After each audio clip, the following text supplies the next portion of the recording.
All right. Well, we have a guest. Yay. And let's talk about her because she's an interesting lady. And Celia Siegel is the Chief Voice Officer of Celia Siegel Management, known for creating strong personal brands for voiceover talent and marketing those brands to the max in a way that's authentic to each voice actor. She's also the author of the upcoming book, Voice Over Achiever: How to Cultivate Bravado, Swagger, and Confidence Through Personal Branding. And let's welcome to our show, Celia Siegel. Good evening, my dear. Well, hello, guys. How are you? We're doing just great here. And what's the weather like in Minneapolis? You know, I was just saying, spring is on the horizon. I mean, it's a bit chilly. It's in the 30s, so the end is near. So people are starting to really brighten up and look forward to springtime. Yeah. Well, we're in Minneapolis last spring. Just a beautiful city. It is. Went to the Mall of the Americas and everything. It was a great time. Oh, yeah. That was lots of fun. So your area that you're really known for is voiceover branding. Now we hear a lot about branding. You know, in the world of commercials, it's clearly important to show your type. It makes it easier for producers to find out what they're looking for, right? Yes. All right. So how do you go about deciding what is a good brand for you? How do you differentiate yourself? You know, the cool thing is we're all different. Mm-hmm. I'm going to change my view on this. I think I have. Oh, there we go. So we're all different people. Oh, no, I was on the right view. Sorry. So because we're all individual human beings, you don't have to do anything to find your brand, but really uncover who you are. So we are all unique, and it's just a matter of being bold enough to really express yourself to stand out from the crowd. Mm-hmm. Okay. So how do you, because that's the most important thing. How do you differentiate yourself? Clearly, when you go into it, when you're doing an audition and you're doing what it is you do as a voice actor, mm-hmm. How do you find out what it is that's unique about you? Because, you know, a lot of producers are going to listen to lots of auditions, and they're going, sounds the same. How do you make it's not everybody may sound the same, but what is it that you do that makes you different? And how do you find that? You've already grown the mustache, so well, yeah, that's taken. That's true, but doesn't means very little to voiceover, unfortunately. Well, so the thing is about that. So I always start with each individual person with a business plan. So really thinking about who your audience is. And then we have I have it here, that Celia Siegel Management Brand Finder. And it's a bunch of questions that I have people go through, and they really do some soul searching and write a lot, talk to their peer group. And it's all about what makes you different. So I will just read a few of these, and think about yourself through this, but it's, what do we want to accomplish? So depending on what genres that you want to work in, you know where you're going. So we want to study what those people think is cool, and then show off who you are. For instance, a mom. So I work with a lot of women who come to me, and part of their brand is that they are a mom. And it's a matter of looking at the difference between different kinds of moms. There's edgy moms, there's the classic moms, there's the moms that are going to be peddling yogurt and minivans versus the moms that are going to be selling something more edgy. So if you look at some of the brands that I've done, like Lisa Graham is a mom. And her website has a really edgy tone to it because that's her personality. That's what we're going to expect when she comes to the studio, whereby there might be a really sweet mom. So we're going to find a way to position the different kind of mom, even if your brand is a mom voice, if that makes any sense. Mm-hmm, mm-hmm. So what kind of questions do you ask yourself to determine those differentiations?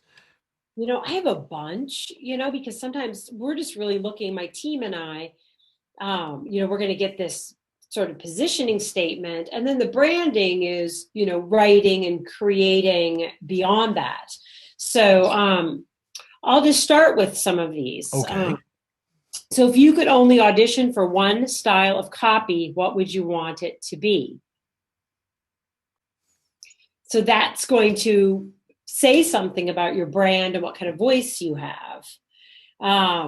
Is that, but the thing is that always necessarily right? There are things that we think we like to do, but are we necessarily good at them? So that's where the whole coaching piece comes in. Okay. Is you want to do animation, that's all you want to do. If that's the only thing you want to do in your career and you're not going to be satisfied till you get there, then your business plan comes, and you do what you can do to get trained, and you position your brand to attract those buyers.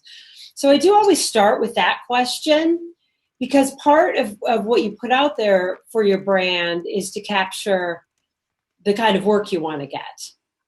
The next question that I always ask is, what would you like the producers to know about your style and you and who you are? What would you tell them if you could call up BBDO and ask them to listen to your demo and here, you should know this about me, and I really want to voice this product. What would that thing be if you had a direct route to the person? Mm-hmm. And then, you write and write and write. I always tell people to carry a notebook.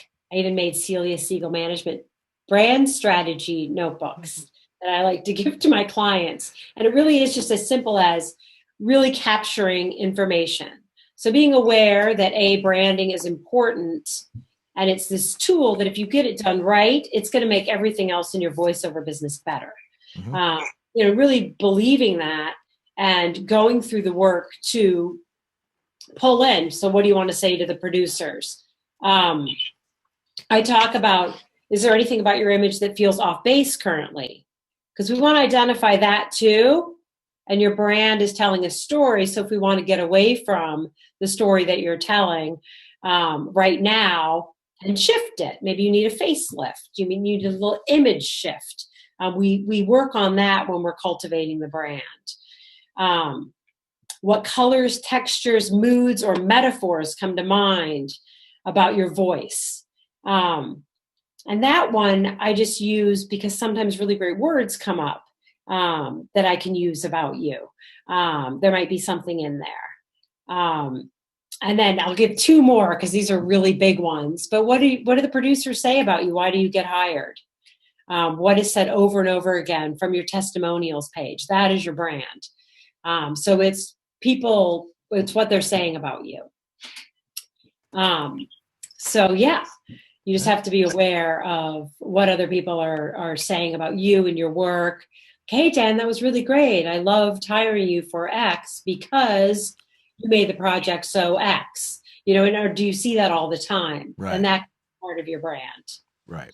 So but that requires you having to have been hopefully doing some work, because if you're starting from scratch, you've really got to find that. You've got to find your niche somewhere along the line there. And I remember when I started, it was like, well, what was I getting hired for? Exactly what you said, and it was for some other stuff other than commercials. So right, no, absolutely. So the cool thing is that you are your product. So even if you've never worked and you've got your great new demo, you've got your great studio set up, you still know what you're attracted to. So the real baseline pieces are, if you can say, what brands am I attracted to? There's clues about your ideal self. I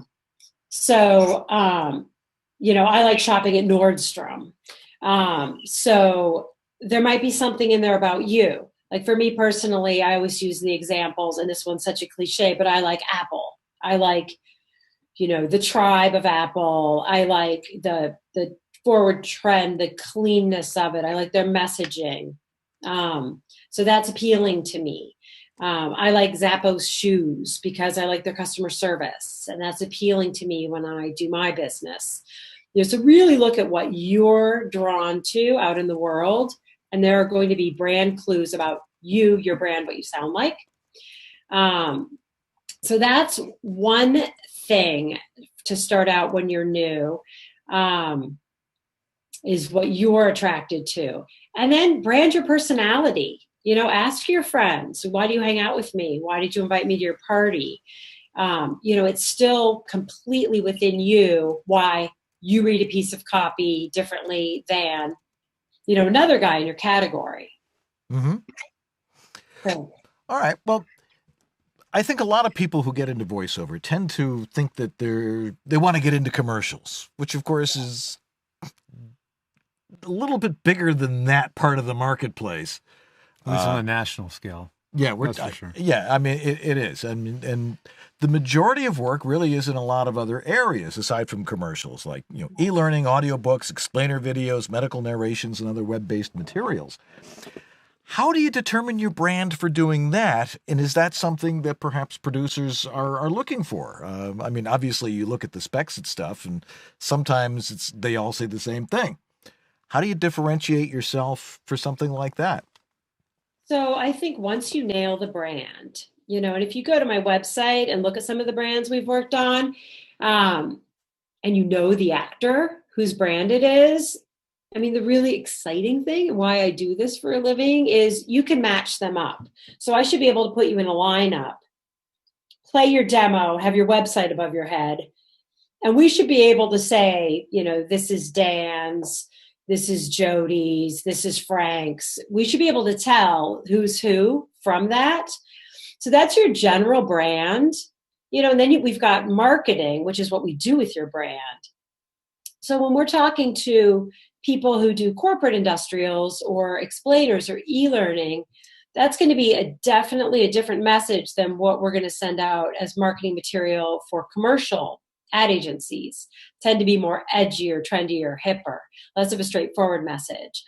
Versus if you do promos, that marketing is going to look and feel a certain way. But it's still within your brand about yourself. Does that help? Should. I mean, it's probably the biggest thing in our business is the ability to, again, differentiate yourself and have that brand.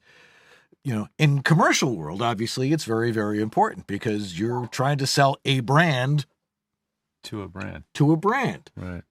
Right. So we just did a website that just launched last week for Andy Duncan, who's a fabulous actress in Canada.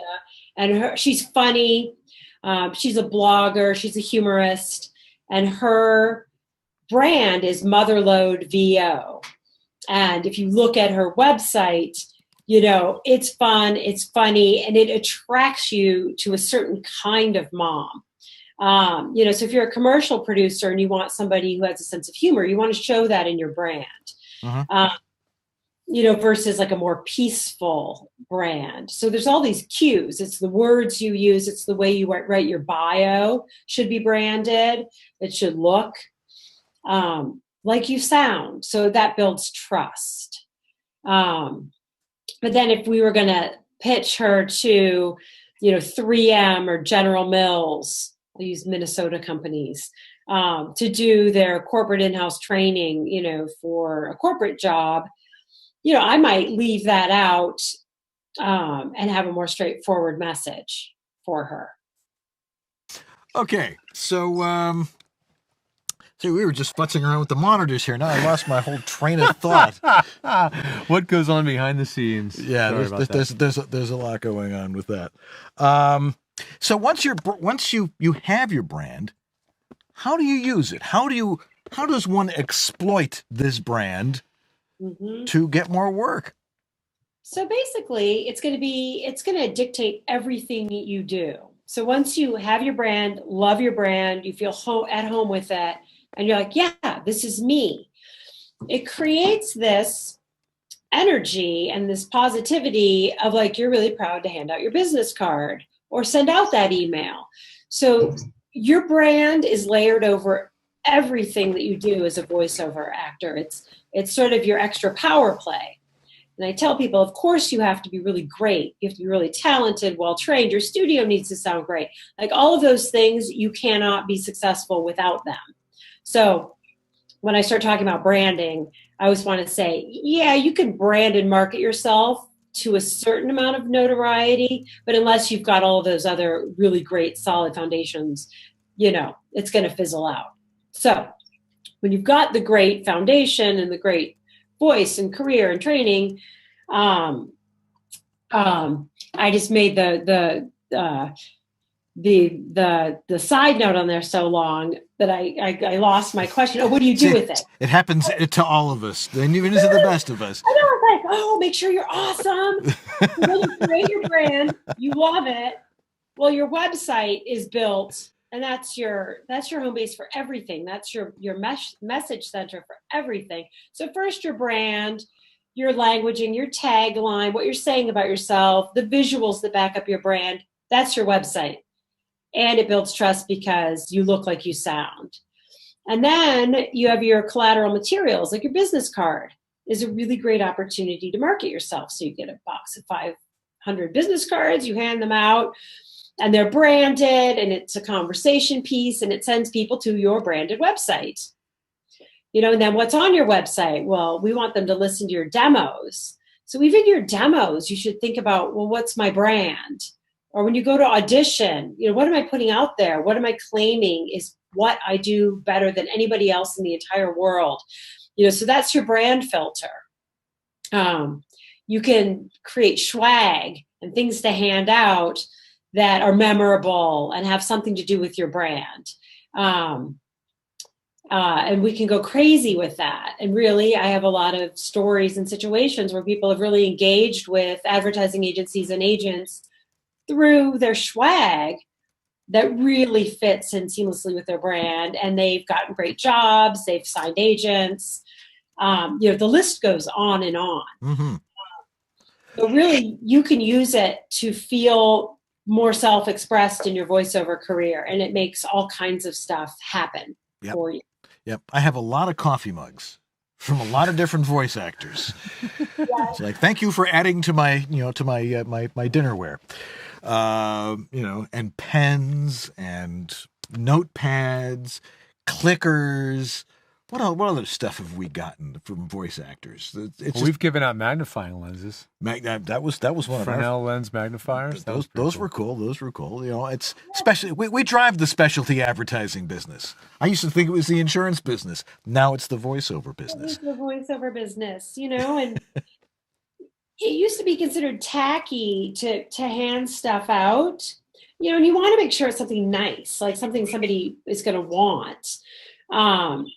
And if you can hit the nail on the head and send out something really cool that matches your brand, or make somebody laugh or, fill a need within your brand, all the better. Mm-hmm. So yeah, swag is a good way to connect and thank your clients for sure. All right. Well, unless you're deaf and blind, you're watching VoiceOver Body Shop with Dan Leonard and George Whittam. Our guest is Celia Siegel right here. And we're talking about branding and your voiceover career. And let's switch gears here a little bit, Celia. Let's talk a little bit about how to manage your voiceover career. Because I know you started off as an agent, right? I did. I was an agent for about 14 years, I think, including at CESD in Los Angeles and JE Talent in San Francisco. So that was my first career that I fell in love with. And then I left and started a management company to have more control and to bring in all of my favorite things, which includes the branding piece.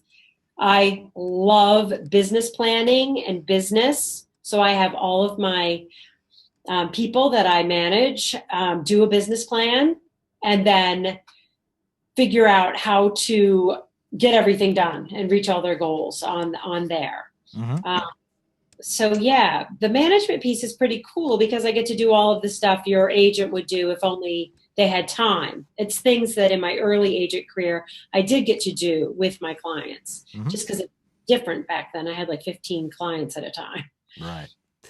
Well, if you've got a question for Celia Siegel, there's a pile of people in the chat room tonight, and if you've got a question, throw it in there. And I know that Jack Daniel is in there monitoring the chat room tonight, so we'd like to get lots of questions for Celia about what we're talking about tonight. If you've got specific questions, because organizing our careers is really important. So, I mean, let me ask you this then. Let's talk about how you manage your career when you start off. Starting off is probably the hardest part. I think just making the decision that you actually want to do this. When people come up to me, there's this old Jewish joke. It's like a rabbi if someone says, I want to convert to Judaism, the rules are, the absolute law, you have to say 3 times, are you sure you want to do this? Are you sure you want to do this? I learned that on Sex in the City, actually. Really? Yeah. Interesting. Are you sure you want to do this? Mm-hmm. So after asking yourself that question 3 times, are you sure you want to do this? And for some reason you say, yeah, okay. Then what? Once you've established yourself, you've gone through some of these things. What does it really take to manage your career? Well, it takes a lot.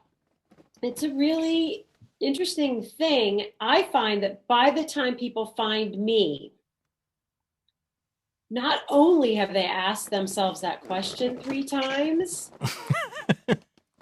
but they're not going to take no for an answer. So, and that's part of the reason I love my job so much, is because we're working with really passionate people. And there is this sense of, this is what I am, this is who I am, this is what I want to do. So there's so much passion and connection once you make the choice, is what I see, when I'm at conferences or, just people who get in touch with me. They're not like, should I or shouldn't I? They're like, oh, dang it. I'm screwed. I want to be a voiceover actor, and that's the only thing I want to do. So I think it is really important to treat it like a business, like any other business. So that means setting it up right, like what you guys talk about all the time with, getting your studio right, because otherwise you're just wasting your time, becoming well-trained enough that you're putting your best foot forward with every audition. And then as far as the business plan, do a business plan. What are your goals? What do you want to do? How much money do you want to make this year? What's your floor, your very minimum that you absolutely have to make no matter what? What's your shoot for the moon? Who do you want to work for? What genres do you want to work in? And then there's just a million things you can do to make those things happen. So that's really the management piece for me, is tearing apart everybody's business plan and then making it happen, because you're here and you don't want to go anywhere else. So you have to succeed at it, so it's about figuring out your goals and your steps. So that's like a huge thing. And I love this time of year. We're just coming off of our goal setting hangover of January. So it's staying true to those. And what do you do every single day to get the bookings you want to get? And really going in and assessing what's going wrong. Why is this not happening? And then fixing it. So being really intense about that. All right. Celia Siegel is our guest here on VoiceOver Body Shop. We're going to take a break. Again, if you've got a question for it, throw it in the chat room, and it will get to us, and we'll get it to Celia, and then we'll get the answer back to you. So don't go away. We shall be right back.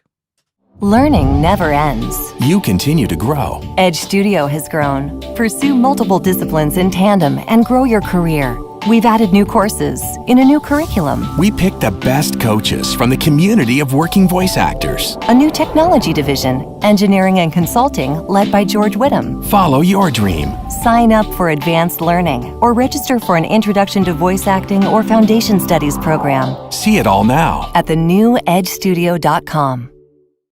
In a world of audio, 2 men knew what they were doing, or at least they have you convinced. They put the BS and VOBS.TV. Every Monday, 9 Eastern, 6 Pacific. VoiceOver Body Shop. I love when they talk BS about VO.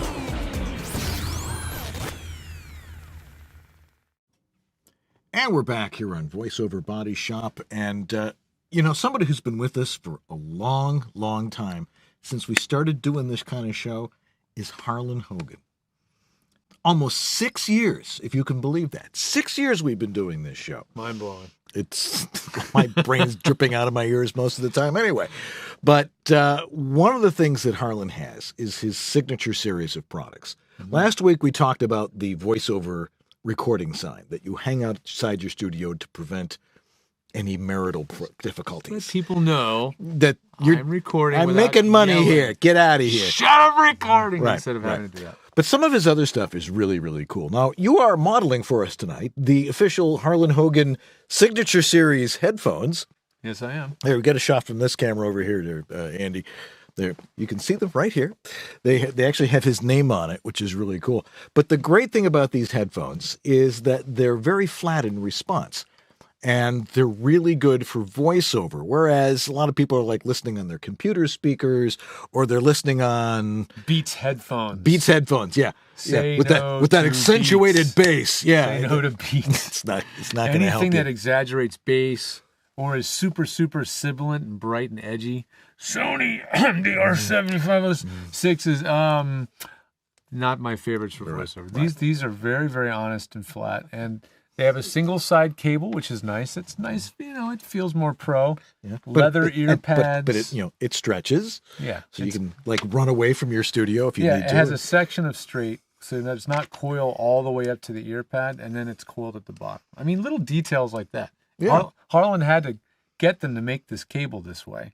They don't really make cables this way. Right. I mean, that's a big But they deal. did for Harlan. Yeah, and because- then it's 'cause he leather, asked. leather ear pads, leather headband, and then inside the leather is memory foam. Right. So super, super comfortable. Comfortable, good at isolation, really good for editing because they will allow you to hear all the little clicks and pops and things along those lines, but you hear yourself as you exist. And we all know how important that is because that's the idea of a home studio. It's not to make you sound great, it's to make you sound like you.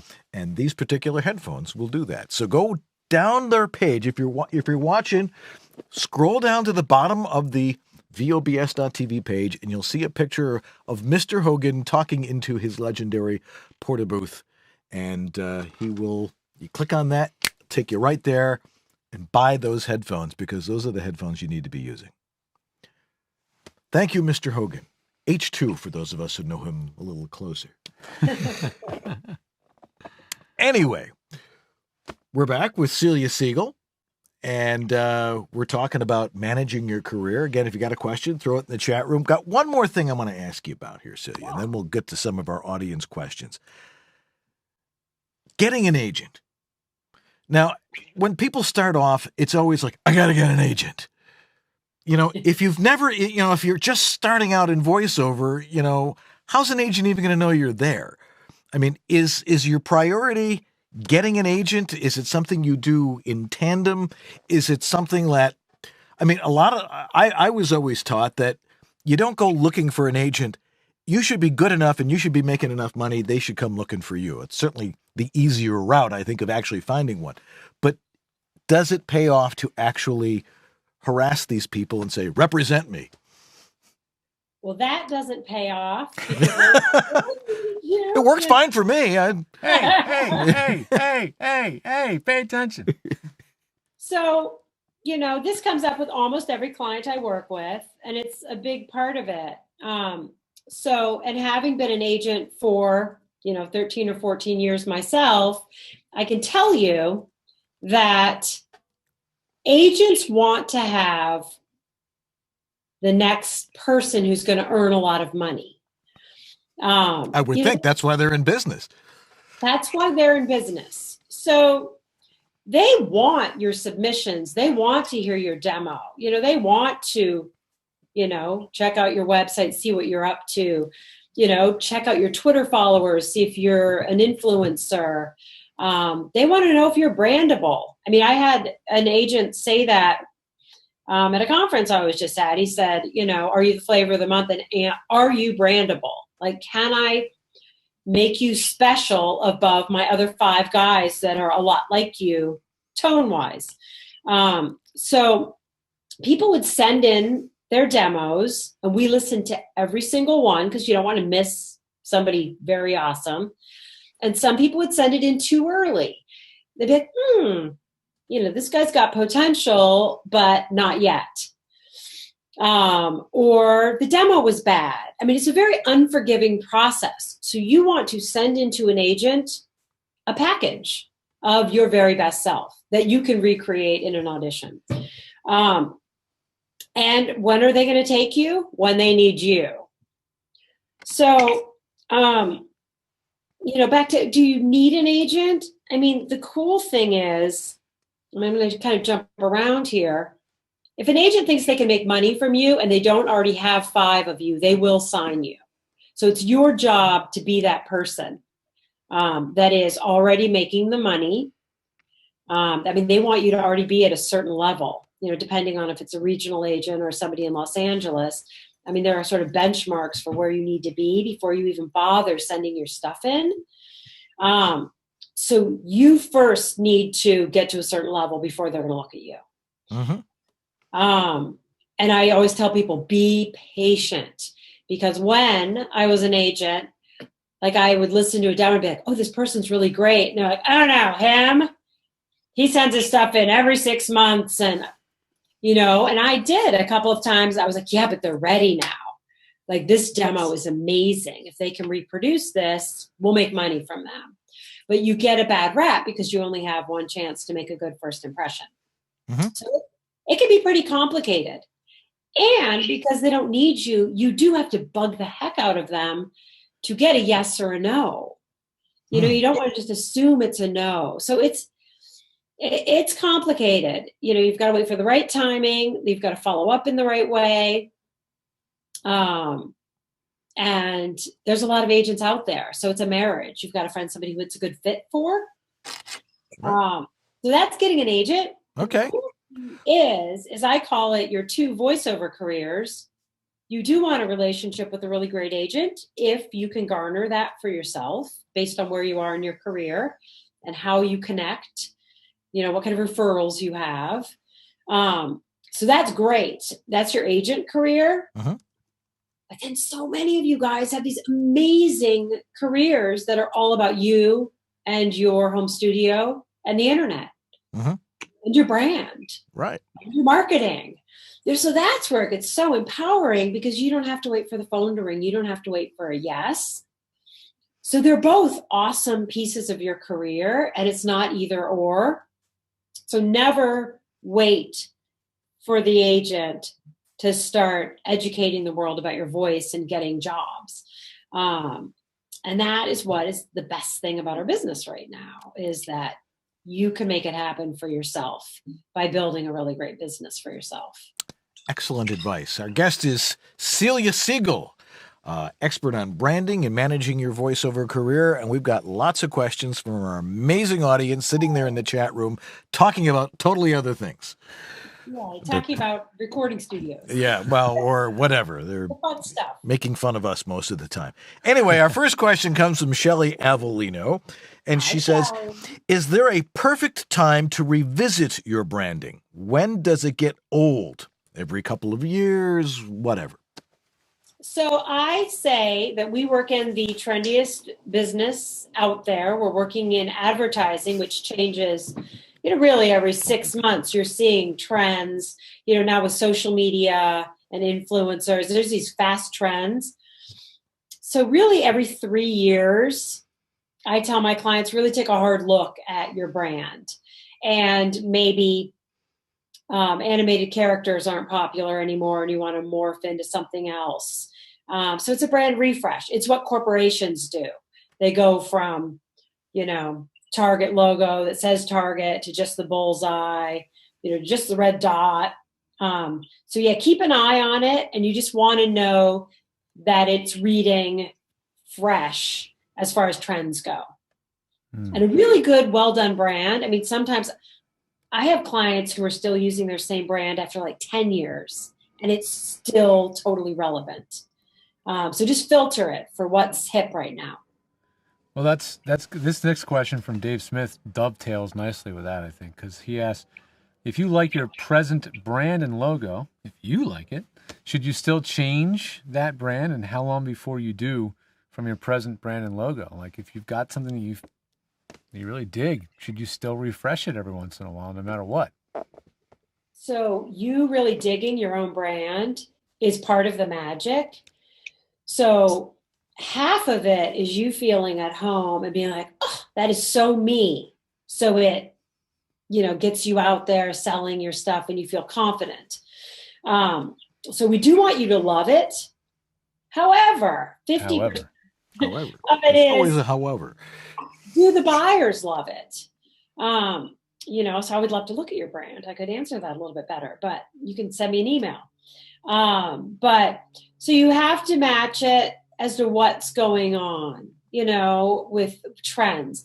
Websites look very different than they did 10 years ago. I still miss flash and complicated websites and moving pieces, and now I want to see your brand on this, this teeny little device. So it has to be cleaner and crisper. So if your brand is really busy, maybe it doesn't fit.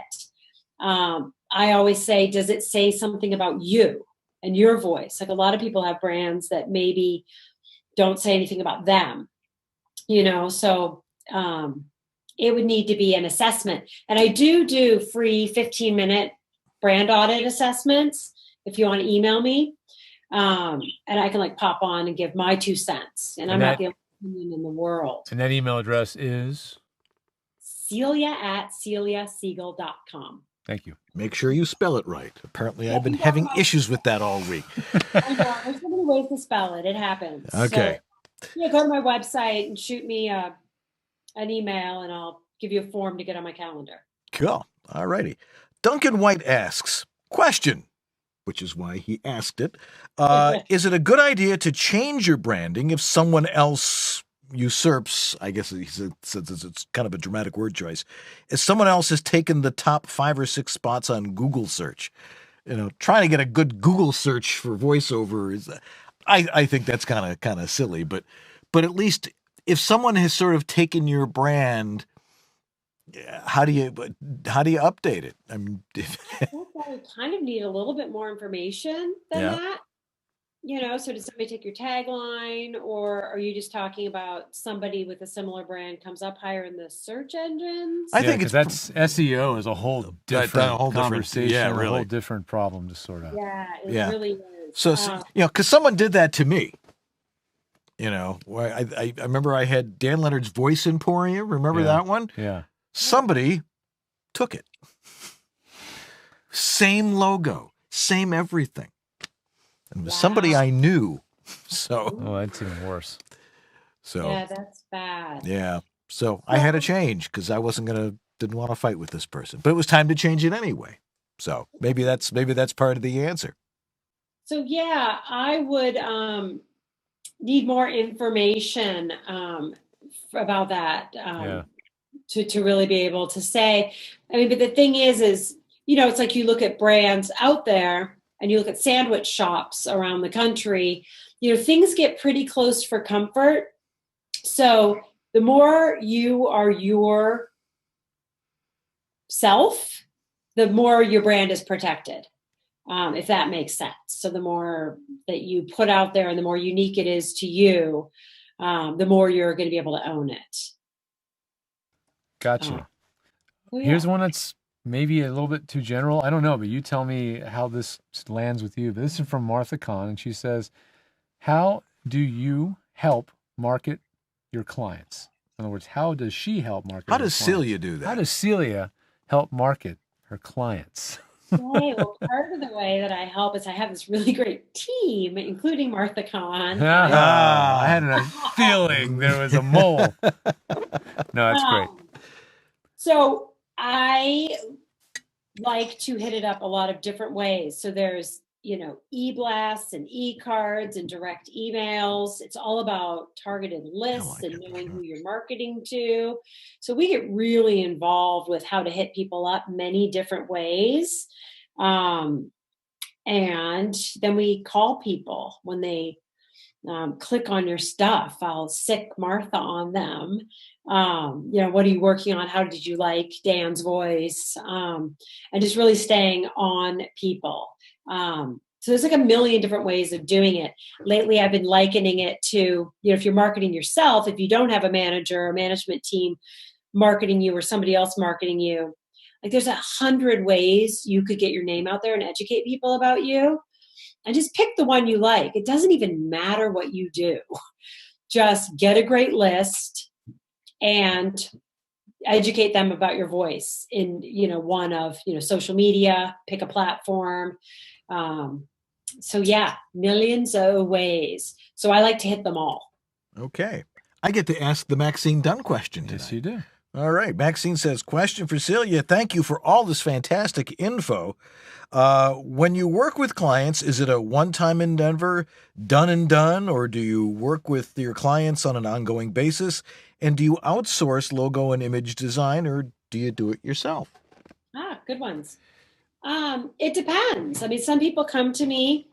Some people come and do a free 15-minute consultation and they're like, oh, great idea. And they go and do it and go on their merry way.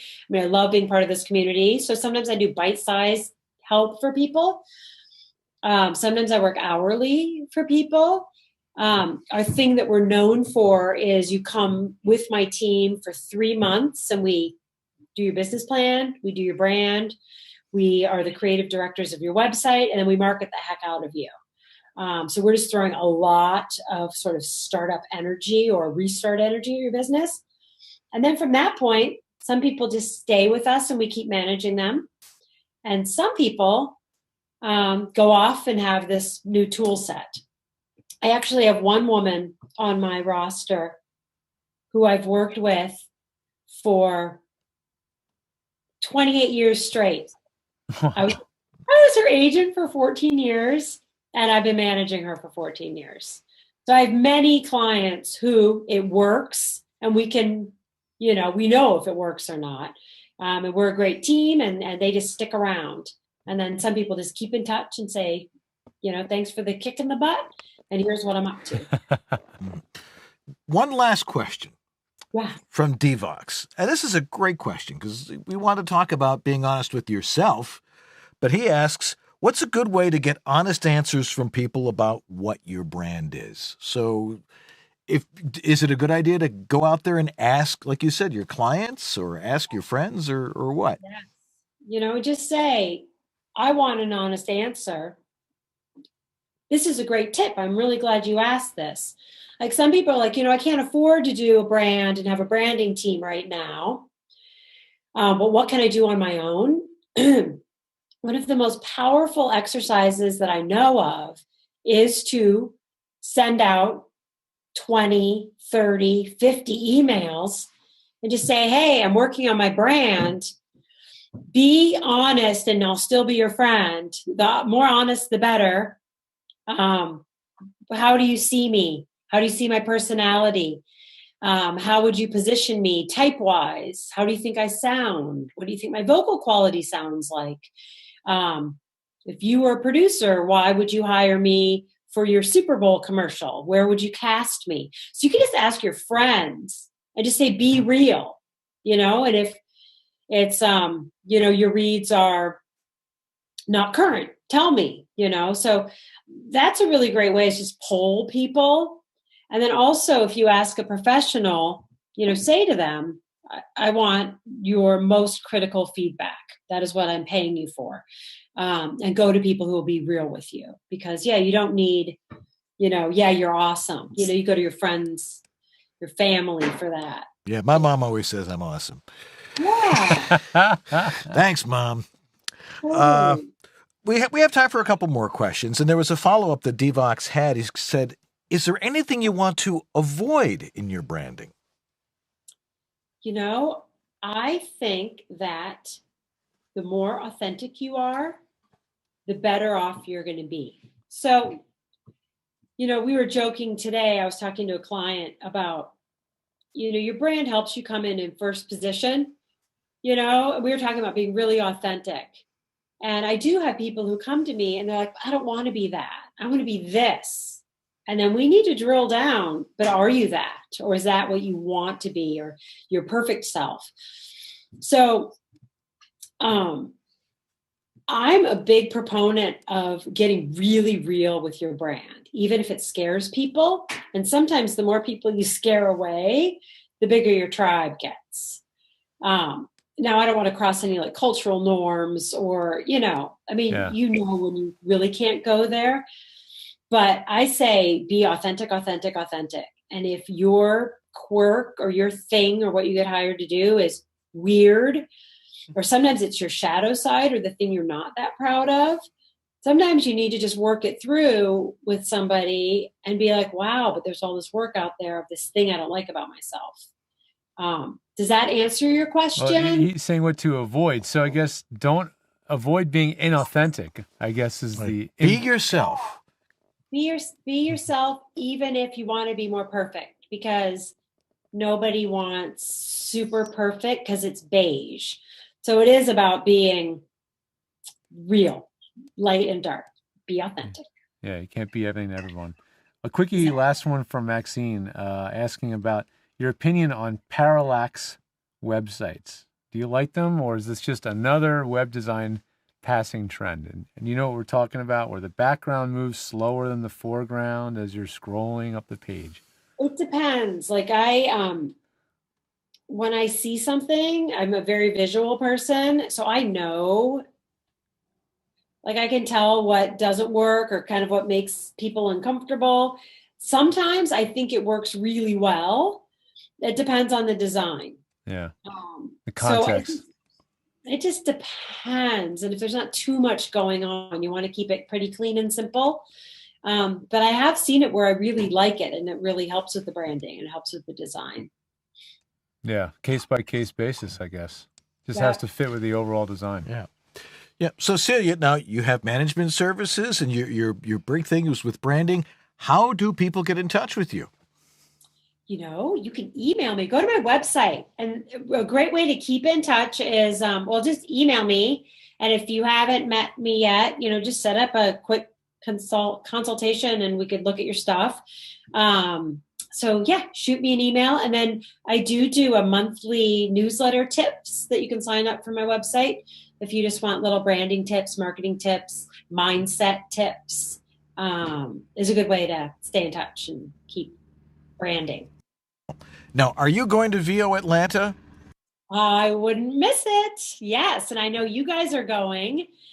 And it's going to be a really great time. There's so many great speakers and great talent. And it's a really great event. So, and I didn't get paid to say that. I really get so much out of it. And I was super excited to see you guys were on the roster. Yes. We're going to have a great time. Because, not only is it great for all the people who are attending, but those of us who are going, who are presenting, all our best friends are going to be there. So it's going to be like 2 conventions going on. It's going to be really fun. Can't wait. Well, Celia, thank you so much for joining us tonight. I know it gets late there in farther east than we are here, and we appreciate you coming on and giving us all the information you have tonight, and it's always a pleasure to see you and hang out in the airport with you. We'll have to maybe do that again. Intentionally or unintentionally? No, it was very early in the morning, and that's what we had to do. Anyway, kind of late at night for us. Yes, it was. I don't think there was any morning. I think it just sort of stretched on. Anyway, all right, see you. Take care. It's great to see you. All right, thanks, you guys. Take care. All right, we'll be back to wrap things